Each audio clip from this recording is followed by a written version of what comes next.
terus dia teriakin nama gue, Yas. Terus guru gue yang ngerokok bareng gue, tiba-tiba dia ngegampar gue gitu kayak, wah, udah serem. Tenang Pak, ini lagi dimarahin sama saya. Ya. Ingat bahwa Sheila Dara, kamu tidak akan menjadi sore hidup kamu. Gue belajar cara tenang ketika berpikir, ketika wawancara itu dari Pak Gita, memandang sesuatu dengan positif itu dari Pak Anies, kritis dan memberikan ruang untuk menjawab dari Najwa Shihab. Gue belajar integritas dari istri gue gitu. And I think that's the thing about being in this industry gitu.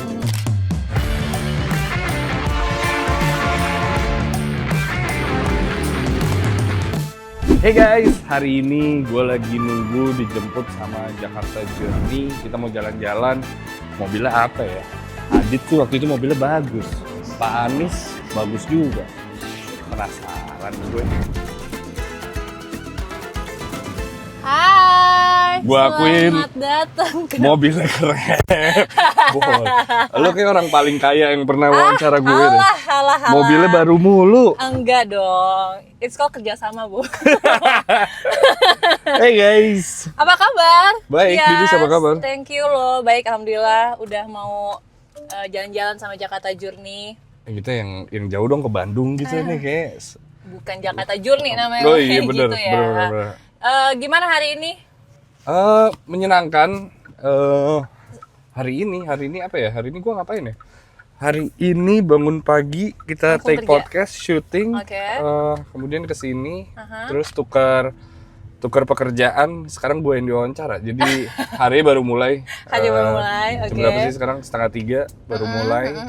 Dari jam 8 pagi masih panjang hari. Dan terima kasih sudah meluangkan waktu. Terima kasih, karena ya itu salah satu bucket list guys yang pengen kita undang gitu loh. Lu ngomong gini setelah mendapatkan Anies Baswedan, setelah mendapatkan siapa lagi? Banyak loh. Loh, enggak. Tapi fun fact, gue nge-DM lo kan, terus Iya. lo bales. Kenapa akhirnya lo kayak Karena bales deh? Tapi emang lo sampai sekarang masih suka lihat-lihat DM maksudnya? enggak,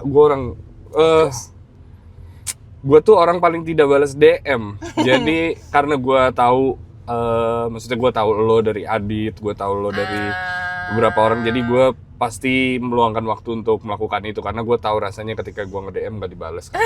Cuman gue tuh orang yang sangat tidak balas DM. Bahkan gue pernah bikin postingan gitu bahwa jangan pernah me-reach out gue lewat DM untuk kerjaan karena nggak kebaca nggak karena kebaca. Dan benar. beberapa kali teman-teman yang ngajak event tuh kayak gue FOMO gitu, kok gue nggak hadir sih di situ pas gue liat DM-nya. Ternyata udah Lah di DM. udah di DM dari dulu gitu. Jadi gue jarang sekali, tapi I'm happy gue membalas DM lo jadi bisa di sini. Ih, thank you banget. Bahkan Dan mobil gue lebih bagus daripada yang dipakai Adit ya. Gitu. Bagus. aduh, mohon maaf ya Bang Adit ya. Gitu. Bang Adit tuh BTW tetangga gue tahu. Tahu. Iya, tahu, kita tahu. satu komplek. Iya, lo pertemuan RT bareng kan? Iya, gila Iya. deh pokoknya. Anyway, kalau apa ya, topik yang pengen gue bahas sama itu kayak banyak banget, tapi kayak udah banyak banget juga. Gue masih terkesima mobilnya ini Lu keren banget sih. kan lu bisa beli besok. Oh beli. Tinggal beli. Oke. Terus lanjut, Tinggal sorry. Iya, maksudnya tapi yang gue penasaran sih emang dari masa kecil lo, karena memang sampai gimana ya, per hari ini tuh kayak seorang Yas Lawrence tuh sangat inspirational aja. Kayak banyak banget yang emang look up to you banget. Terus kayak Ya. ya gue penasaran kayak how you sampai di sini gitu loh maksudnya. Tapi Ya. yang gue penasaran juga adalah lo kan anak pertama, bener ya? Benar. Gimana sih jadi anak pertama? Karena gue juga anak pertama. Oh. Jadi gimana lo grow up Lo dari sebagai berapa bersaudara di sini? berdua doang sih. Oh, berdua doang. Oke. Dan cewek-cewek. Lo ada cewek cowok kan? Maksudnya Ada cewek cowok, iya. Nah, gimana tuh dari masa kecil Iyas menjadi seorang kakak sulung? Menurut gue masa kecil gue sangat bahagia ya. Bahagia as in kita very well given the opportunity untuk melakukan apa yang kita inginkan. Ya. Selalu banyak hal yang kita coba dari kecil, selalu di provide. Ada beberapa hal yang gue sangat bersyukur lah bisa mendapatkan ketika kecil, yaitu privilege seperti kita beberapa kali melakukan aktivitas keluarga bersama. Gue tuh dari kecil banyak banget hobi gitu. Bokap karena dulu ada di ranah balapan juga dulu sempat kerja buat F1, jadi gue sempet diajak buat latihan go-kart lah Seru dan banget. diseriusin. Iya, Ada iya, beberapa momen juga adik gue yang paling kecil, adik gue yang tengah tuh difokusin di golf. Jadi olahraga selalu menjadi bagian dari keluarga kita. Terus di luar itu buku juga sering banget di-provide. Setiap hari Minggu kita pasti Jumat dan Minggu selalu makan di tempat yang sama, melakukan kegiatan yang sama. Jadi very very structured bisa dibilang, dan yeah, it was a really really good childhood. Kalau misalnya ngomongin tentang menjadi seorang kakak, gue rasa lu bedanya berapa tahun sama adik lu? Gue beda 3 tahun, 3,5 lah. Oh ya, 3,5 oke. Berarti tahun. kan mirip-mirip lah. Jadi Ya. ada beberapa hal yang gue belum tahu bahwa menjadi seorang kakak tuh ternyata dilihat banget gitu gerak-geriknya.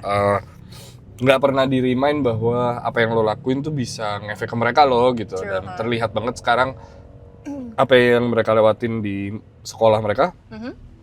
Oh kok serupa gitu, misalnya kenakalannya lah atau mungkin ke rasa penasarannya gitu. Itu it's very it mirrors to what I used to do as a kid juga. Jadi baru-baru inilah ngerasa bahwa oh gue jadi kakak nih harus step up gitu, harus ngasih contoh yang baik gitu. Tapi waktu kecil dulu emang lo nakal sebagai anak kecil? Lumayan ya. Nakalnya tuh kayak gimana? Gue tuh bicara kenakalan gue tuh agak malu sih karena tidak menggambarkan seorang Iyas yang mungkin ada di otak orang kali ya. Emang kenapa? Gak tau, gue merokok sejak 6 SD. Ya Allah. Jadi tuh kayak kenakalan gue besar di Bekasi, dan Bekasi itu bukan tempat yang paling aman lah, maksudnya bukan Swedia juga gitu, bukan Norwegia gitu. Jadi banyak hal yang terjadilah, perkelahian, terus lu berantem? Iya, beberapa kali ada beberapa perundungan terjadi, terus ya kita mungkin hal-hal yang dilarang oleh banyak orang terus dicoba. Maksudnya itu hal-hal yang dulu tuh kayaknya belum ada sosial media, jadi ngelakuin hal-hal itu seakan biasa aja ya anak-anak SMP, SMA. Ya sekarang I look back ya, gue banyak malunya sih, dan gue banyak merasa bersalah lah. Merasa bersalah? Iya, gue inget mungkin apa ya, ngerokok di sekolah tuh gue relate banget gitu. Kemarin ada konten orang anak kecil ngerokok yang ditegur, yang digampar gitu. Yang digampar ya. Gue ngeliat itu kayak gue lagi. Gila, gue lagi. Gue ingat banget SMP kelas 1 pelajaran olahraga, gue ke belakang gimnasium. Gue ngerokok, bahkan ngerokok bareng salah satu guru gue gitu. Gue bareng sama guru gue. Terus gue lagi ngerokok, berdua doang sama dia. Kepala sekolah datang ngelihat gue, terus dia teriakin nama gue, Yes. Terus guru gue yang ngerokok bareng gue, tiba-tiba dia ngegampar gue gitu kayak, wah, dasar, tenang pak, ini lagi dimarahin sama saya. Lah anjing, gue dari tadi ngerokok sama lo ya, cuman ada momen-momen gitu yang buat gue, gila, gue nakal banget ya dulu. Gue pernah apa ya? Wah gila sih itu, bisa gitu ya dia kayak playing. Iya, hari Sabtu gue inget gue lagi di sekolah karena ngerjain sesuatu, terus aus, gue ngebobol kantin lah, gue ambil semua. Itu hal-hal itu yang ada satu yang paling parah tuh kayaknya, nggak paling parah sih, cuman lumayan parah lah. Ada hari terakhir sekolah gue tahu, karena kalau gue balik ke sekolah udah nggak mungkin ditegur lagi gitu. Hari terakhir sekolah gue nyarain pemadam kebakaran, jadi semuanya airnya keluar kemana-mana.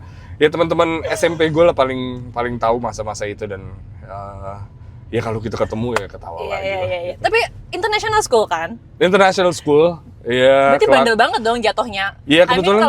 Kalau misalnya kayak kan dulu gue SMP udah mulai negeri, gue SD emang swasta, SMP gue negeri, SMA emang cukup jauh, maksudnya dari, meskipun gue bukan internasional gitu, dari swasta ke negeri cukup jauh, karena kan kalau di negeri kan dari banyak background keluarga, ya kan. Terus kayak gue menemukan yang bandel-bandelnya juga di negeri itu gitu lah maksudnya.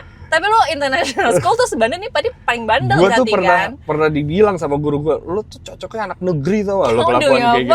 Tapi international schoolnya kan di di kabupaten ya, maksudnya di Cikarang gitu. Jadi Oke. adalah kekerasan itu yang nongkrong sama anak-anak yang dari kabupaten. Jadi kita nakal bareng bos gitu. Oke. Oh, mungkin itu juga faktornya kenapa lu sekarang bisa kayak kemana aja tuh bisa ngeblend ini ya nggak sih?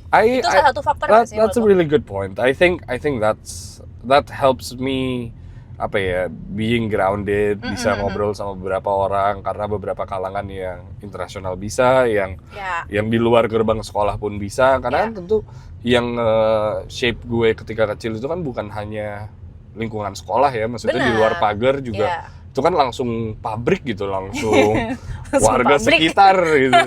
Komplek gua aja kan isinya kampung semua gitu, warga-warga kampung. Jadi kita nongkrong bareng.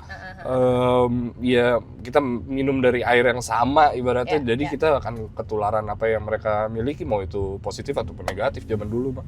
Oh, tapi orang tua lo gimana? Maksudnya apakah yang kayak udah cuek aja, strict atau strict justru? Enggak, kalau strict enggak. Kita ada beberapa peraturan di rumah gue gitu. Peraturannya ya tidak boleh berbohong, mau senakal apapun tidak boleh berbohong. Tapi lu jujur ngerokok? Gue jujur, gue ngerokok. Oh iya. Gue momen pertama gue ngerokok ketahuan itu, gue ingat banget kita lagi OTW Batu Karas, umur berapa ya? Umur 13 14 tahun gitu. SMP lah ya. Terus kita road trip ke sana Batu Karas atau Batu Karas. Terus di rest area gue ngeliat nyokap gue ngerokok. Terus ada om gue ngerokok. Gue kayak gila, asem banget. Pengen juga. Terus gue kayak bodoh lah, gue minta aja, gue bilang, "Mah, kakak boleh minta rokok, kakak pengen juga." Ya udah ambil. Terus nyokap gue, santai banget gitu. Terus ya udah ambil. Gue ambil Sampurnamil, dia gue taruh di mulut gue. Gue cetek. Itu pukulan paling keras yang pernah ada di hidup gue, dari belakang, brutak sini samping, brutak. Pas gue lihat bukan nyokap gue yang mukul, tapi bokap, tapi nenek gue kayak. Jadi gue kayak, dan setelah digambar itu gue kayak, oh ya udah. Tapi ini didikan zaman dulu ya, yang nggak mungkin terjadi sekarang gitu.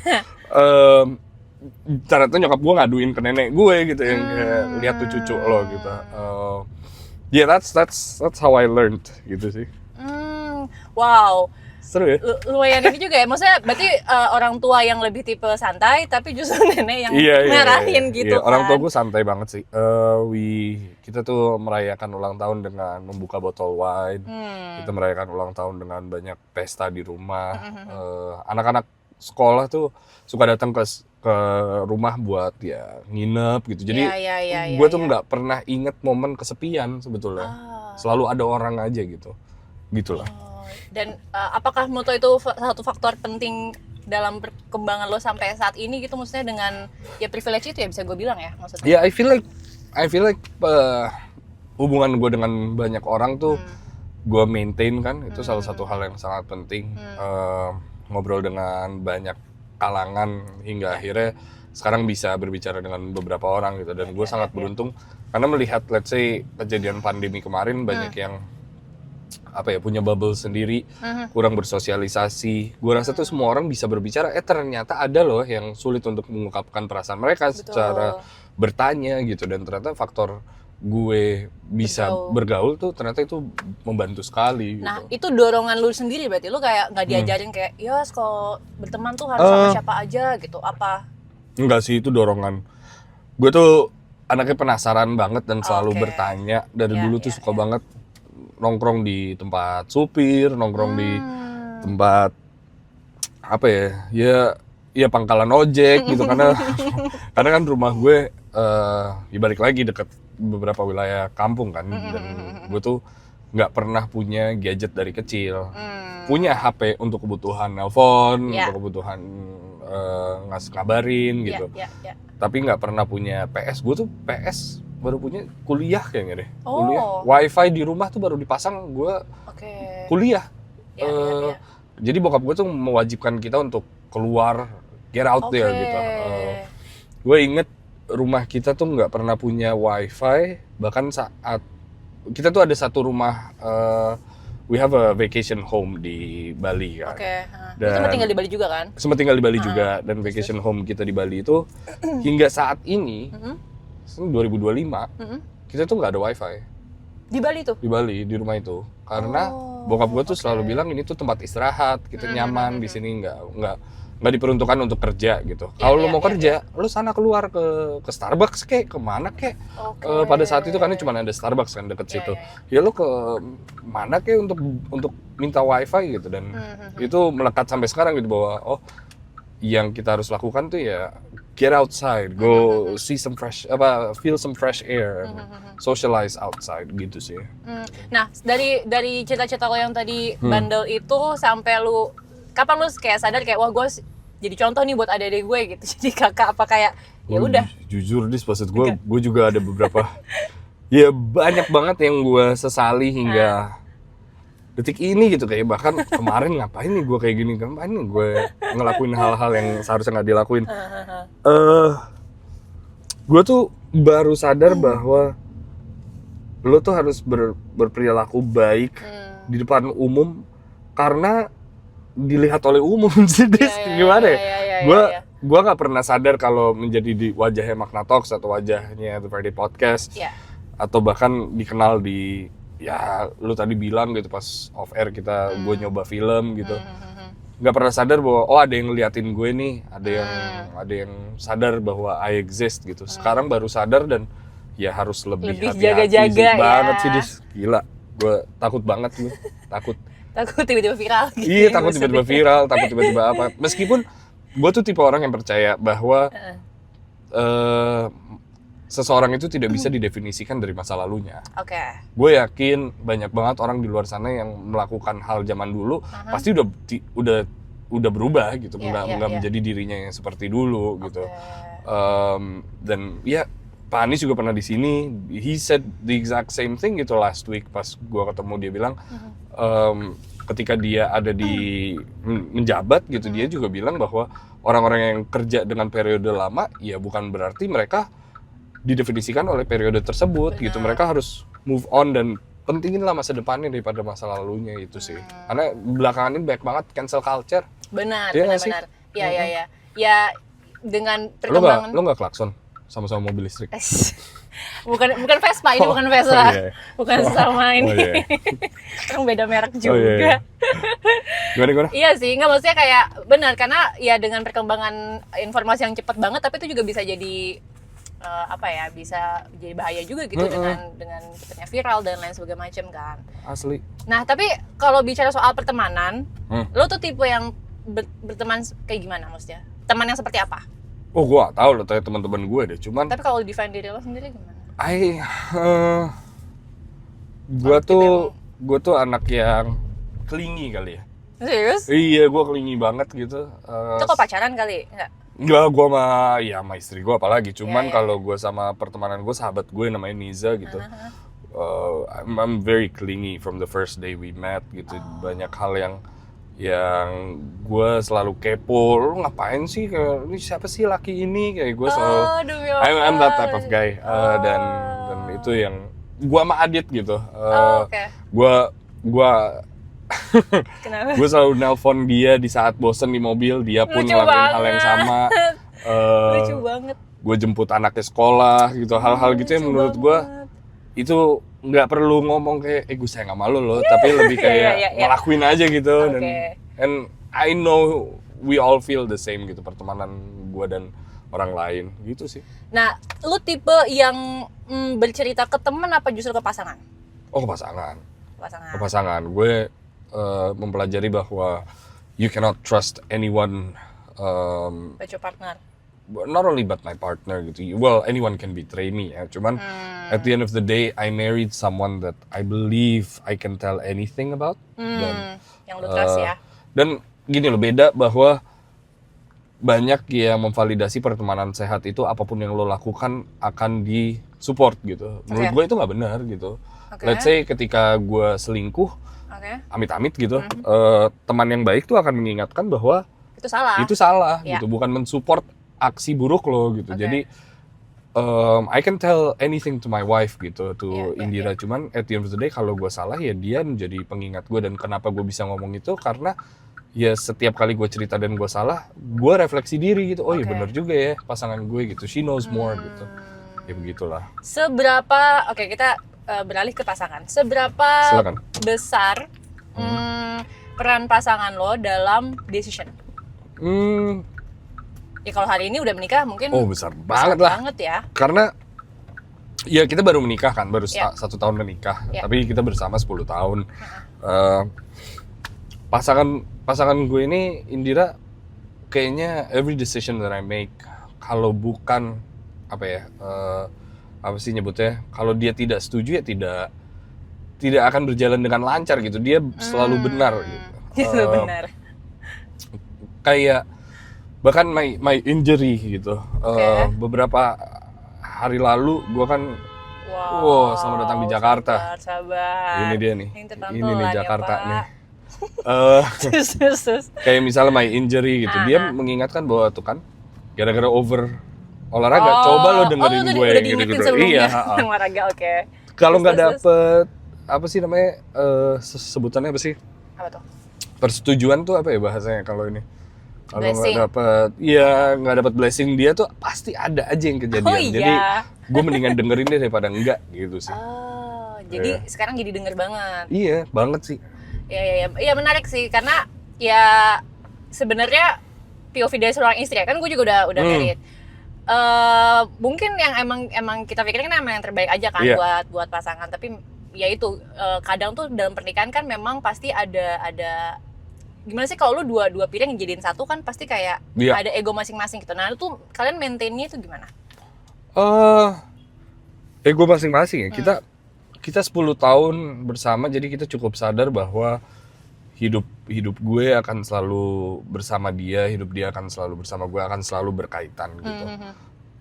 Tapi pada akhirnya sesama manusia kita pasti butuh ruang sendiri. Mau ruang itu dalam bentuk mental ataupun ruang itu dalam bentuk fisik gitu. Indira punya space dia sendiri di rumah untuk dia berpikir, untuk dia bekerja. Gua pun punya space gue, yaitu misalnya kamar mandi gue gitu. Ada itu yang menurut gue sangat penting ada di rumah tangga. Tapi menurut gue paling penting adalah obrolan bahwa kita membutuhkan ruangan itu.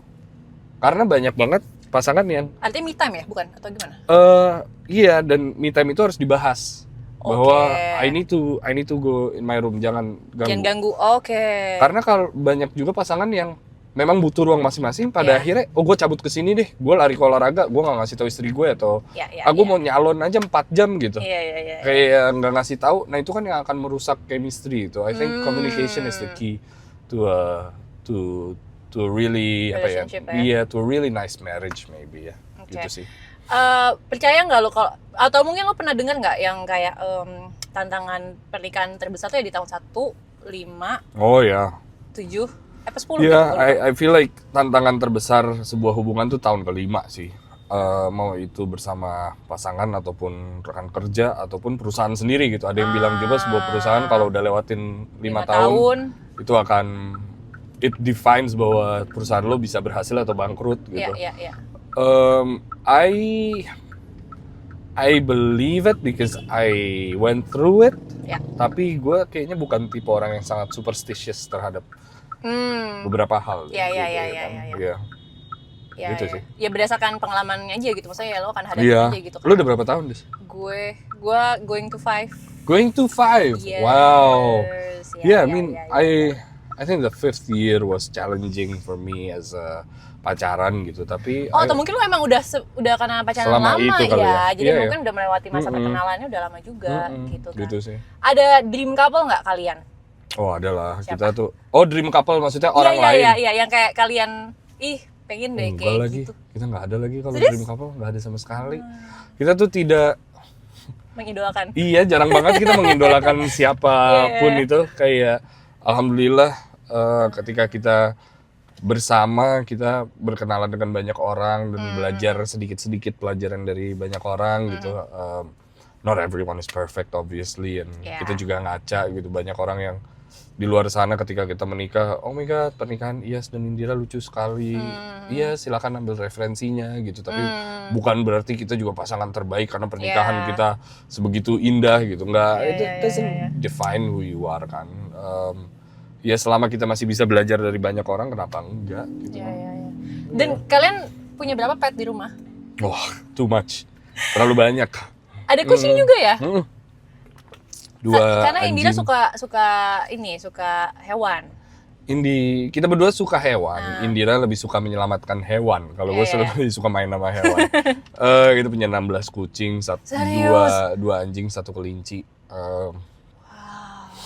Ya makanya 16 kucing banyak banget. lumayan. Gua cat mom, tapi gitu. satu aja kayak gitu. Gue cat dad dan dog Dad dad dan dog. dan rabbit dad. Banyak banget. Banyak, dan balik lagi itu kali ya, gue dari kecil nggak pernah merasa Sepi. iya sepi. Iya, Bukan iya, kesepian ya, sepi. Tapi kesepian kan meskipun di keramaian gitu bisa merasa kesepian, sepi ya. betul. Cuman ini rumah gue tuh nggak pernah sepi, jadi selalu ada aja kerusuhan sih. Seru banget. Iya. Tapi Gitu. pernah jadi bahan berantem gak tuh gara-gara ngurusin misalkan Pernah. Kalau chores bahan kalian apa masing-masing misalnya? enggak, gue enggak. I don't. My chores obviously paying the bills kan. Cuman that's the biggest part of the chore. Iya. Kita lucky enough juga untuk punya rezeki memiliki satu helper gitu yang helper, bisa ngebantu kita untuk pick up the litter, kita ngebantuin mereka untuk ngelakuin banyak hal lah. Tapi ya it's teamwork at the end of the day, meskipun gua Indira sibuk keluar ya gue harus bantu apa. Tapi gue salah satu hal yang sangat gue suka dan menangkan buat gue adalah ngajak jalan anjing gue sih. So I always take over that part. Lu Gitu. prefer cat atau dog? I've always been a dog person. Oh ya? Iya, gue Mereka selalu besar punya dengan anjing. beda personality Oh ya? banget, Benar ya? banget. Dan gue selalu besar dengan anjing kan. Dan energi mereka tuh nyatu sama gue gitu. Excitementnya, nggak bisa diemnya gitu. I've always needed a dog in my life sih. Seru banget. Ada banyak banget lagi 16 sama 2. Dua sama satu. Wah, Sama satu menyenangkan sih. kelinci. Gila-gila. Lu satu aja? Gue satu aja udah cukup deh Iya, kayaknya. Karena ya lumayan, ikan harus responsible lah maksudnya. Gue tuh mumpung kita lagi di topik ini, maksud gue ada harus dipikirkan bahwa memiliki binatang itu itu sesuatu yang sangat mudah kan. Memiliki kucing ambil aja gitu di jalan gitu atau apa segala macam. Tapi pikirin baik-baik bahwa seumur hidup lo harus menjaga mereka. Itu bukan sesuatu yang mudah. It's true commitment untuk sesuatu yang tidak bisa berbicara, tidak bisa bilang dia kebelet pipis ketika mau pipis, tidak bisa bilang dia lapar ketika dia lapar. So consider it ketika lo mau mengadopsi sebuah pet, karena you're just gonna menyakitkan mereka gitu kalau emang lo nggak siap seumur hidup gitu sih. Iya. Dan obviously we had that conversation dari awal. Iya, dan lifetime mereka kan cuma berapa persennya kita sih gitu kan. Jadi kayak ya udah yang mereka punya cuma kita doang gitu kan. Betul, setuju. Iya sih. Itu banget sih. Makanya gue kayak kayaknya gue kalau takutnya kalau kebanyakan tuh gue jadi nggak sanggup gitu loh. Bener banget gitu sih. kan. Anyway. Ya. Let's talk about your movie. Gila, sekarang ini acting itu adalah gue pernah baca deh di mana gitu. Lu pernah bilang emang salah satu impian gue pengen acting gitu. Bener nggak sih? Dan sekarang kesampaian, terus gimana? Astagfirullah. Kenapa astagfirullah? Gue tuh ada beberapa checklist dalam hidup gue. Look at these cute dogs. Ada beberapa checklist. Gue tuh setiap tahun punya checklist sendiri gitu, Des. Setiap tahun, oke. Iya. Sorry nih, gue potong dulu obrolannya. Gue cuma mau ingetin kalian untuk jangan lupa pencet tombol subscribe dan juga lonceng biar bisa dapat notifikasi video-video kita yang baru yang pastinya nggak kalah menariknya dengan bintang tamu-bintang tamu yang nggak kalah serunya. Oke, kita lanjut. Iseng lah, maksudnya pengen masuk billboard. Pengen apa. Dari dulu tuh salah satu kotak yang tidak pernah tidak pernah kesampaian adalah main film. Meskipun gue pernah, film pertama gue tuh waktu itu menjadi seorang cameo di filmnya Naya, Noid. Gue waktu itu berperan bersama Kevin Julio dan juga Sheila Dara. Jadi ingat bahwa Sheila Dara, kamu tidak akan menjadi sore kalau tidak hidup kamu. Sheila pun DM gue bilang terima kasih sensei atas pelajarannya. Jadi gue bilang sama-sama ya.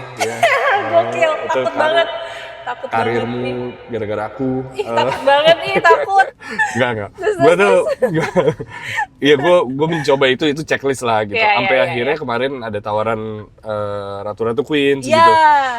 Wah, itu sebuah pengalaman yang menurut gue it's beyond my expectations karena bekerja dengan para diva yang Iya, dan gak main-main loh case-nya gitu kan. Iya, case-nya luar biasa. Jadi it really, dan untungnya bertahun-tahun gue berbicara dengan para pemain film dan orang-orang di balik layar. Jadi gue tahu secara teknis apa yang harus gue lakukan. Tapi kan beda ya ketika lo harus di depan kamera. But it was a really enjoyable time, dan salah satu hal yang gue bisa bilang di luar sana adalah it's an experience that you'll never forget karena melihat cara kerja sesuatu yang very simple terlihatnya ketika lu nonton kan lu cuman makan popcorn atau lu kayak rebahan nonton gitu. Tapi di balik itu tuh kompleksitas dan nyawa yang ada di situ tuh banyak banget. So it's something that I'm looking forward to do more sih. Oh, jadi next lu akan lebih banyak lagi nih project-project. Apa udah ada lagi jangan-jangan? Sudah. Tapi ya nggak tahu sih gue boleh ngomong apa enggak. Gue nggak tahu kalau biasanya kan di-spill atau enggak gitu ya. Iya, teman-teman aktor tuh suka kalau diwawancara, iya gue belum boleh. Gue nggak tahu nih gue boleh apa enggak. Tapi udah aktor nih teman-teman aktor. Aduh. Teman-teman aktor. Enggak, menurut gue ada satu yang bisa gue spill, mungkin di tahun ini akan tayang. Tapi yang ini lebih eksperimen sih. Lebih eksperimen tuh gimana? Gue karakternya serius, gue karakternya ada, sumpah ada. Tapi kayaknya itu belum bisa gue spill deh. Oke. Di bagian itu take out deh, cuma ya di-blip aja. Jadi orang penasaran kan. Penasaran kan. Tapi ya, jadi itu salah satu yang seru banget lagi. Yang I'm very very looking forward to. That shoot was amazing sih gitu. Oke. Apakah lu akan memfokuskan kayak let's say 2026 besok ini fokus untuk film gitu? Tidak, gue tuh juga. 2026 ada satu fokus yang mau gue lakukan. Jadi ini tayangnya kapan sih? Mungkin November Desember ya. Oke.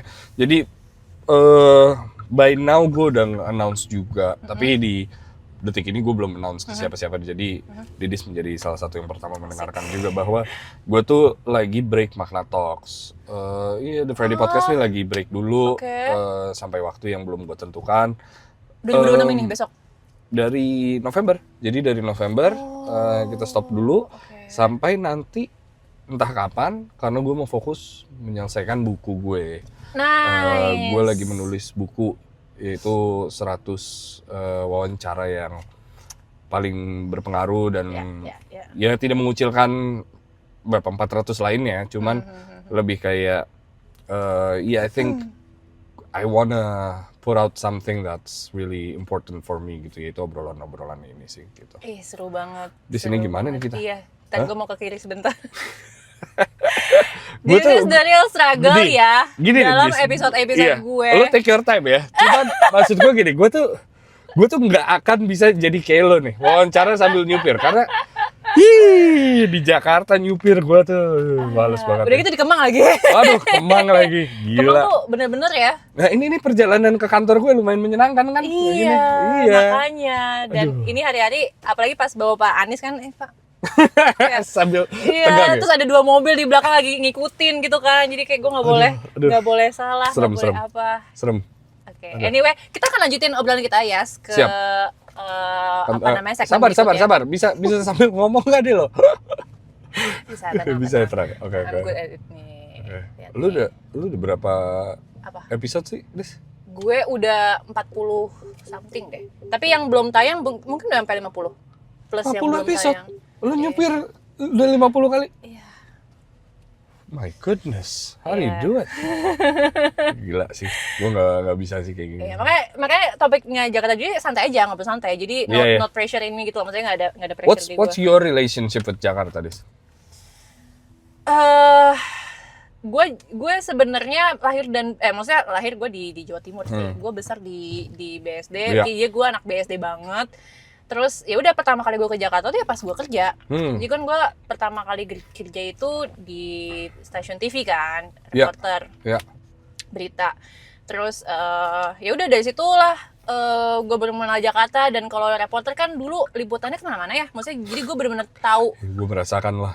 Iya kan, tahu jalanan pintas kayak gitu-gitu dari liputan gitu kan. Jadi ya lumayan inilah. Tapi gue lumayan kangen sih sama masa-masa liputan. Kangen gak lo? Eh, Enggak ya? insanya gue kangen banget yang gerak-gerusuknya segala Iya, macam, iya, iya. yang kayak Spontanitas yang lo nggak iya. dapet. Dan gue yang pertama kali denger informasi itu gitu loh. Itu gue Iya, itu gue sesuatu. kangennya itu kayak Iya. gue kangen banget kayak Iya. orang pada nonton nanti sore nih, tapi gue Iya. udah tahu dari siang gitu Iya. loh maksudnya. Itu gue suka bagian itunya. Betul. Cuman kayak gue merasakan kalau hari ini teman-teman wartawan berita menghadapi berita-berita hari ini tuh gue kayak gue Iya. pusing Kayak deh, gue kayak gue pusing juga sih. stres deh gitu menghadapi itu setiap hari gitu loh Iya. maksudnya. Iya. Gitu. Itu sesuatu yang gue rindukan juga sih, maksud gue. Iya kan? Gue tuh tapi nggak tahu ya, ketika zaman gue gitu, ketika zaman gue meliput atau dikirim kemana, gue tidak tahu bahwa apa yang gue lakukan tuh ternyata se-impactful itu ya untuk orang. Iya. Berarti nggak lo kayak, Paham, karena gue paham. ngerasa ya ini pekerjaan gue aja gitu. Iya, iya. Ternyata yang kita lakukan tuh sebesar itu ya, memberikan informasi keluar sana gitu. Benar. Ya itu salah satu hal ya privilege yang kita Iya. lakukan. Dan salah satu yang gue inget banget tuh pas gue liputan kecelakaan Tempat padel Padel baru lagi, lagi, baru ya. nih, Padel bener. lagi, padel lagi. Apa? kecelakaan pesawat, Oh, oke. di mana kayak gue ikut si tim marinirnya untuk penyelam dan lain semacam untuk ya nemuin inilah Mayat ya, jasad. mayat jasa-jasa dan lain-lain. Dan ternyata orang tuh nonton gitu untuk kayak nungguin siapa nih. Ya. Misalnya gue menemukan sendal warna merah gitu. Ah, ini punya anak saya gitu. Itu kayak Oh. gue kayak rasa mereka nungguin nih berita Iya. barang apa yang ditemukan. Dan Oh, saya- lu yang di ini, gue di yang pelabuhan kapal, yang di pelabuhan. di, Iya, iya. di tengah lautnya gitu. Iya, Jadi iya, gue iya. benar-benar kayak, oh kita penyelamnya kayak baru ngangkat dompet warna coklat lah sih atau apa. Iya. Ya, terus kita beritakan, terus kayak, oh ini punya siapa, kayak gitu-gitu kan. Semangat Itu untuk sih. teman-teman pers Gila, yang kuat merasakan banget. itu.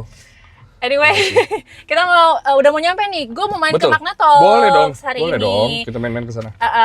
Ke Magna Coffee ya. Iya, Magna silakan. Coffee, kantornya. Depan kiri, Depan taruh dari kiri. Betul. Nah, tapi sebelum kita sampai sana untuk lanjutin obrolan, biasanya mobil Jakarta Journey ini bisa bawa kita kemana aja, Yas? Wah, keren banget. Ya. Ayo, Jadi, mana ayo. kita? Udah Mana gak kita? sabar ya. Ayo. Gue udah mau kabur dari Jakarta nih. Jakarta terlalu nyebelin buat gue. Nah, kali ini gue akan bawa lo, karena lo ada saya aktor sekarang ya. Jadi gue akan bawa lo ke sebuah film yang lo sangat suka banget. Lo ada nggak sebuah film yang kayak lo suka Ada. banget? Atau comfort movie lo atau apa? Ada satu film yang buat gue sangat merubah cara pikir gue ketika gue masih duduk di SMA kayaknya. Jadi just below under 20 years old, in my 17 atau 16. Ya.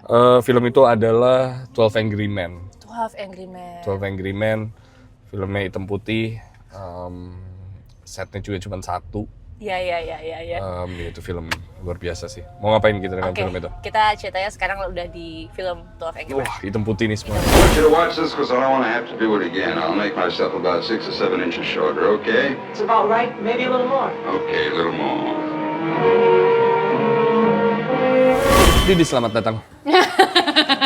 Jadi gue yang di welcome nih. Kita sudah sampai di Magna Talks, teman-teman. Selamat datang Di di, Magna kantor. Coffee. Magna Magna Coffee. Coffee. Lebih tepatnya kita nyebutnya House of Makers gitu. House of Makers. Ini Iya. kantor juga di sini. Kantor di sini, cuman hari Jumat emang sepi. WFH hari Senin. Lo masih memperlakukan WFH? Masih. Gue memperlakukan WFH Kayak kan? karena terutama di hari Senin karena nggak ada yang Oke. suka hari Senin. Jadi Dan macet. jadi kita off hari Jumat kita harusnya WFO, cuman beberapa lagi. Tadi gue habis syuting jadi masih pada syuting di sana. Oh. Ya begitulah, kantornya seperti ini. Ih, seru banget. Ini udah berapa tahun berarti Magna? House of Makers ini tahun ke-12 apa 11 ya gue lupa. Tapi cukup tua lah. 12 tahun 12 ke-12. tahun. Tapi kalau Magna Talks saya sendiri tahun ke-8 kayaknya. Tahun ke-8. Oh, House of Makers dulu berarti. Iya, baru- Magna dulu baru si Magna Talks gitu sih. Oh, oke. Iya. Total karyawan? Magna Talks itu kita bertujuh. Jadi kita bertujuh, tapi Magna Kreatif tuh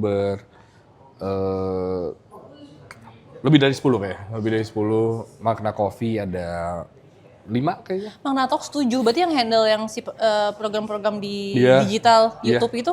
7 orang itu. Serius lo? Iya. Jadi gue percaya dengan Itu nggak overwhelm?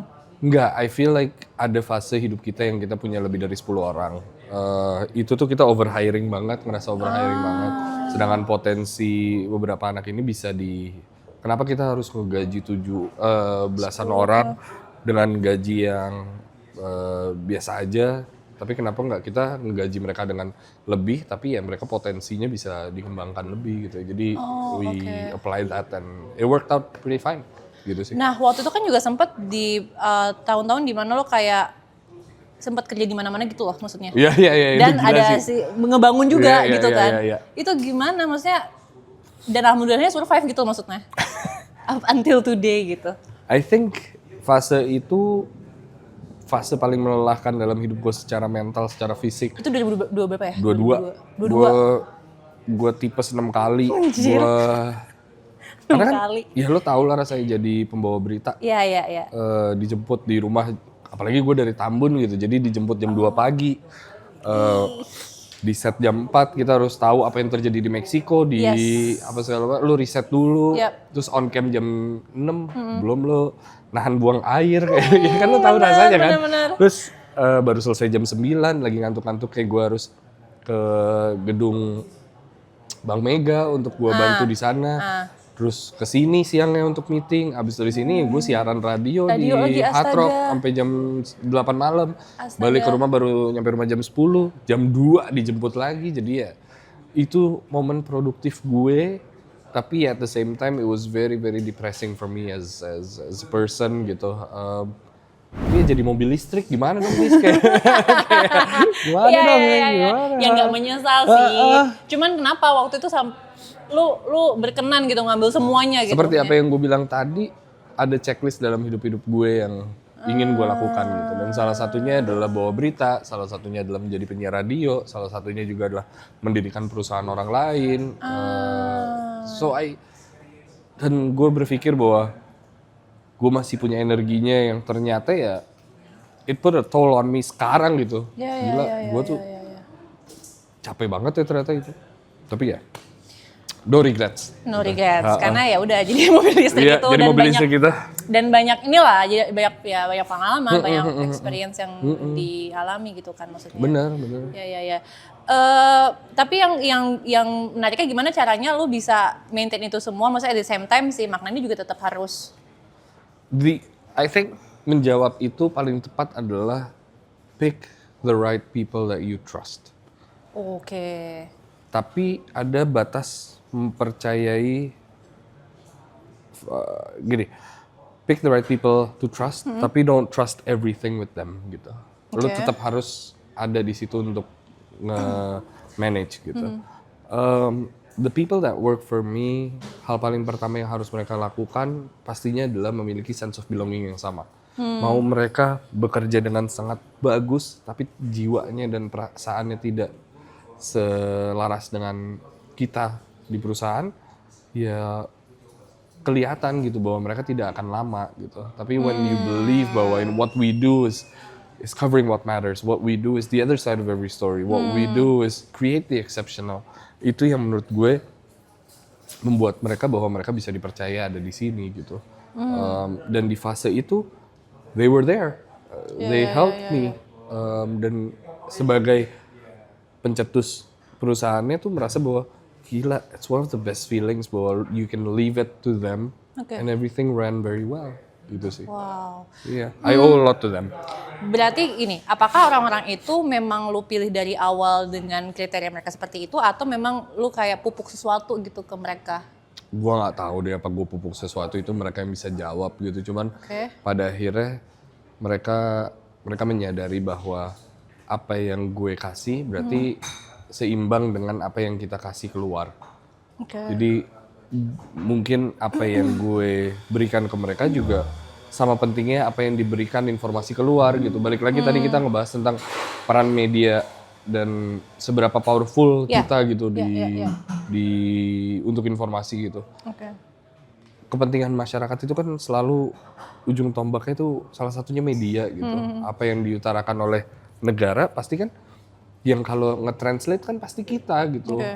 Atau apapun itu yang ada di luar sana, mau itu baunya politik, mau itu bau tentang segala hal informasi yang baru, ya kita ujung tombaknya. Dan itu gue rasa 7 orang itu punya sense of belonging yang sama dan perasaan yang sama. Tanpa harus gue tanem gitu loh. Jadi purpose-nya sama lah ya, kayak gitu. Nah itu lu bisa mencari itu kayak gimana, emang kriteria apa I yang... think Bisa menemukan mereka lah maksudnya misalnya. Yang pasti kritis. Ketika gue wawancara pegawai baru, terus mereka, gue tanya gitu, kenapa lo mau ada di Magnatox? Kalau mereka jawab dengan, gue lagi nyari pengalaman dan gue pengen banget belajar gitu, oh itu otomatis. No. Gue otomatis akan taruh mereka di paling bawah sebagai prioritas gitu. Atau jawaban mereka adalah gue ngefans sama Magnatox, gue ngefans dengan ya, jarang sih ngefans dengan lo ya, gitu misalnya gitu. Itu akan kriteria paling bawah gitu. Karena gue nggak mencari seseorang yang bisa perusahaannya nge-fulfill diri lo gitu. Gue malah butuh sosok yang bisa nge-fulfill perusahaannya gitu. Kan pernah ada yang bilang juga it's not what your country can do for you, tapi it's what you can do for your country gitu. Betul. Nah it's the exact same thing gitu. Gue suka banget ketika gue bilang, kenapa lo mau kerja di Magnatox? Mereka akan mengkritik Magnatox. Mereka bilang bahwa karena konten lo jelek. Nah, ya paham. Karena dengan adanya gue, konten lo bisa bagus. Gue inget salah satu anak di sini, kenapa lo pilih Magnatox? Terus dia bilang, karena konten lo terlalu laki. Dengan gue perempuan, gue bisa ngasih jiwa perempuan di sini. Oh lo bener lagi, silakan. Ya, it's no brainer. I don't care less kayak where you worked before, what's your political background. I could care less where you went to school. But I know for a fact that you have that criticism in you and you have that ability, sangat pede untuk ngubah cara kita berpikir, ya ayo gitu. Jadi gue gue tuh di perusahaan ini direndahkan serendah-rendahnya lah sama 7 anak ini gitu. Gue tuh di food chain paling bawah gitu. Kenapa? Kayak dia lo ngediriin perusahaan ini, iya keren, tapi tuh lo orang paling tolol. Gue tuh suka digituin gitu. Karena ya yang bisa ngejalanin ini mereka gitu. Gue tuh selalu dicengin kalau gue ngomongin tentang kamera ini bagus. Tahu apa sih lo ya? Selalu digituin gitu. Dan gue happy karena ya that's the exact reason why I hired you. Nah kesalahan banyak pemimpin sekarang adalah mereka merasa bahwa mereka tahu segalanya. Itulah itu menurut gue paling penting yang ada di sini untuk semua merasa sense of belonging adalah merasa semua terinvolve. Gitu. Nah yang menarik adalah ngomongin soal bos atau leader itu, lo pengennya tuh menjadi leader yang seperti apa sih? Yang menjadi leader yang bisa mendengar kritikan secara legowo, bisa menjadi contoh untuk dibanggakan, tapi lebih penting lagi bisa jadi contoh agar mereka bisa mereplika hal baik ataupun hal yang menginspirasi mereka gitu. Karena percuma kalau gue bisa memimpin dengan baik tapi tidak bisa direplika oleh mereka di rumah mereka sendiri. Kalau misalnya gue membuka pintu untuk seorang perempuan di mobil atau di restoran dan membiarkan mereka jalan duluan, percuma kalau gue ngelakuin itu, tapi adik gue nggak ngelakuin hal yang sama gitu. Menurut gue itu percuma gitu. Atau percuma gue bisa ngobrol dengan seorang Hindia, tapi kru gue tetap merasa bahwa dia tidak di-involve, ya itu menurut gue percuma gitu. Gue mau mereka tetap berbaur juga gitu. Gue mau Baskara nyebut Edo dengan nama Edo, Ayang dengan nama Ayang, bukan Mas kameramen atau Mas siapa gitu.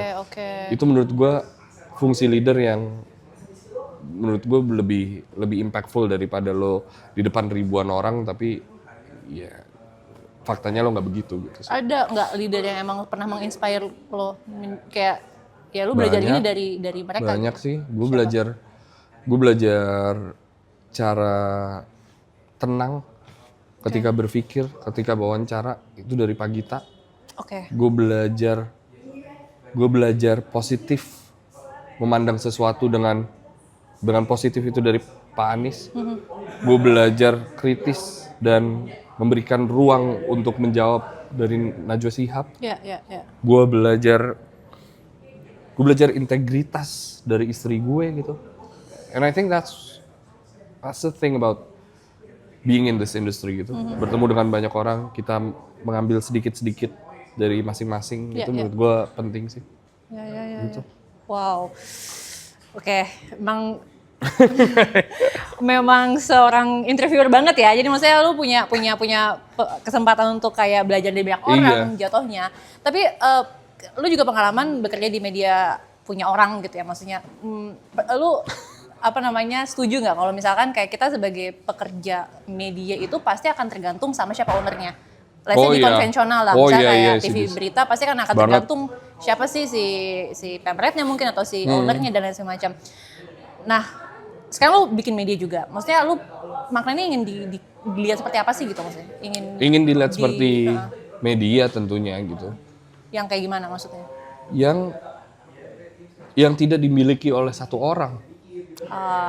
Iya, kita pernah kerja di media yang dimiliki oleh satu orang gitu. Dan gue pernah menjadi seorang pemret gitu. Gue pernah disinisin, gue pernah dilihat sebagai siapa. Oke Pak, berita ini gimana Pak gitu. Ruang diskusinya mana gitu. Sedangkan media kan kita kalau mau ngeluarin sesuatu harus ada editorial meeting yang matang gitu. Kita nggak bisa main keluarin bahwa telah terjadi ini. Ya kenapa itu terjadi, itu kan harus kita diskusikan gitu. Bukan hanya berdasarkan pemret bilang iya lo harus lakuin gitu. Jadi gue mau bikin media yang milik semua orang gitu. Merasa bahwa mereka bisa depend dengan media tersebut. Bukan karena mereka punya kepentingan pribadi gitu. Itu jarang banget gue rasakan ketika gue lihat media konvensional gitu. Entah political background, entah kepentingan pribadi mereka. Tapi ya itu mungkin salah satu hal yang mau gue tunjukin gitu. Bersih banget dia. Iya, dia kucing sini. Naik. ada tamu baru. Iya, tapi yang satu kasih hal. Makan, Bi. Loh. Oh, tahu dia. Tapi anyway, satu hal yang menarik juga, lu pernah bilang kalau bikin bisnis media itu nggak akan bikin kaya. Oh, enggak. Terus enggak kenapa? Sih. Karena kepentingan gue bukan untuk memperkaya diri dari media. Media kan kepentingannya itu untuk memberikan informasi demi kepentingan masyarakat kan. Kalau kepentingan lo untuk kaya dari media, ya bisa. Ketika ada pilpres atau hal yang membutuhkan dana lebih paham. Lo bikin aja berita untuk calon A, calon B gitu. Ya lo bisa kaya dari situ. Tapi kan bukan itu fungsi gue media di sini. Fungsi gue ya untuk menyebarkan informasi demi kepentingan masyarakat gitu. Apakah gue mau kaya? Iya mau lah, tapi bukan dari media. Pastinya dengan let's say bikin acara, itu peran media juga, tapi ya beda kan, maksudnya bukan cara melontarkan informasi gitu. Dari gue sendiri sebagai pembicara, mengajar, gue mengutilasikan, utilize social media gue gitu. Itu mungkin cara-cara gue untuk memperkaya diri, tapi ya itu menurut gue alasan kenapa media nggak bisa bikin kaya. Tadi gue ingat yang di mobil lo bilang podcastnya mau rehat ya. Iya. Apakah itu salah satu bentuk kayak lu berusaha untuk kayak mencoba untuk regenerasi juga nggak sih untuk maknanya gitu maksudnya? Karena kan mungkin face-nya Makna kan IAS banget gitu loh maksudnya. Itu hal yang penting nggak menurut lo? Penting, pasti penting ya untuk, karena gue nggak mungkin relate dengan generasi selanjutnya. Bercandanya nggak mungkin relate, apa yang nggak mungkin relate. Jadi penting untuk regenerasi. Tapi I think this break is more important for me than it is for anyone else gitu. Gue 8 tahun setiap Jumat nemenin orang. Lu capek nggak sih ngobrol sama orang gitu maksudnya? Capek sih enggak. Tapi nggak bisa bohong lah bahwa rasanya sangat berbeda dari hari pertama gitu. Iya. Lo inget kan rasanya pakai jas pertama kali. Iya. Untuk bawa berita gitu. Lo tahu rasanya masuk mobil TV pertama kali dengan kameramen berdua gitu. Iya. Di hari terakhir lo kerja pasti berbeda dong rasanya gitu. Benar. Begitu pula gue gitu. Dan gue menemukan bahwa terkadang untuk menemukan itu lagi, lo harus pergi jauh untuk kembali ke situ gitu. Gue harus merasakan diri gue sendiri untuk tahu rasanya, anjir pertama kali gue nggak dapetin, let's say siapa ya, ya pertama kali gue ngobrol sama Petra Sihombing tuh deg-degannya gila. gimana ya gue dapetin itu lagi sekarang gitu. Nah itu harus gue cari gitu. Dan mungkin gue butuh waktu sendiri untuk menulis, untuk tahu apa yang gue rasain dulu untuk gue rasain lagi sih gitu. Lu consider diri lo good listener atau good storyteller?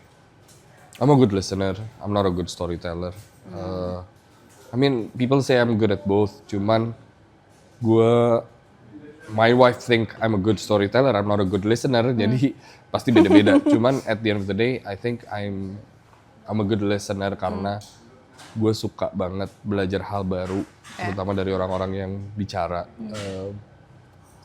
Jadi terkadang storytelling gue juga kemana-mana, so it's not, I'm not a really good storyteller sih. Oke. Berarti akan jeda sejenak dari si podcast Friday Podcast ini. Tapi yang gue penasaran banget sama gue tadi mau nanya sempat lupa. Gimana cara lo mengkurasi si bintang tamu? Ya. Pernah nggak lo kayak menolak gitu kayak ini? Gue ada ini masakan internet. Enggak sih. Enggak. Semua orang kurasi punya bintang tamu tuh gimana? Semua orang tuh punya hak suara, semua orang punya cerita yang ingin mereka ceritakan gitu. Gua tidak mengurasi, karena kalau mengurasi kan berarti mengurangi apa yang ada di list kan. Oke. Mengurasi kan, ini ada segini, lu mau siapa aja gitu. Yeah. Gua tuh lebih kayak di saat itu siapa yang ingin bersuara ya gua pilih mereka gitu. Dan kalau memang jodohnya ya sama ngobrol sama lo gitu ya gua akan sama lo gitu. Gue ingat banget beberapa orang yang terkenal gitu duduk ngopi di sini gitu. Anak-anak kayak misalnya Cing Abdel gitu. Salah satu Cing Abdel karena anaknya les di sini. Anak-anak bilang kayak ada Cing Abdel di depan. Lo kenalan gitu apa segala macam biar dia jadi bintang tamu. Yes. Oke, gue kenalan, gue bilang, Cing, gue punya podcast, iya segini, gini. Tapi gue nggak pernah ngajak mereka jadi bintang tamu.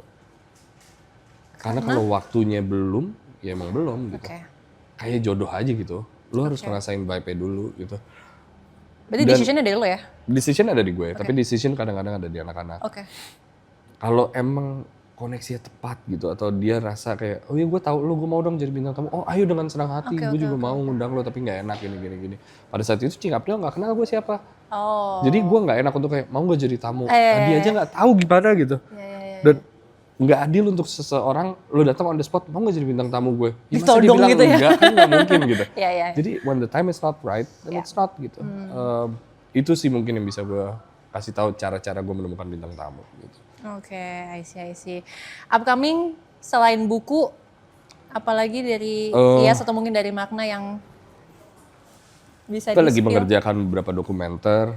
Kita lagi mempersiapkan sesuatu untuk istri gue juga karena dia vokal dengan animal welfare. Jadi gue mau bikinin sesuatu. Banyak sekali kelas yang ingin gue datengin sebagai pengajar, sebagai murid. So there's a bunch of things that's going to happen 2026 gitu, dan ya semoga terjadi. Tapi balik lagi, kalau memang terjadi ada alasan tertentu nggak terjadi kok. Dan kalau emang akan terjadi ya the time is gonna come gitu sih menurut gue. Nah, bucket list lu yang tahun ini apakah sudah terchecklist semua? Oh interesting. Oh wow. Checklist tahun ini tuh apa ya gue? Kan film tadi ya. Iya. Checklist tahun ini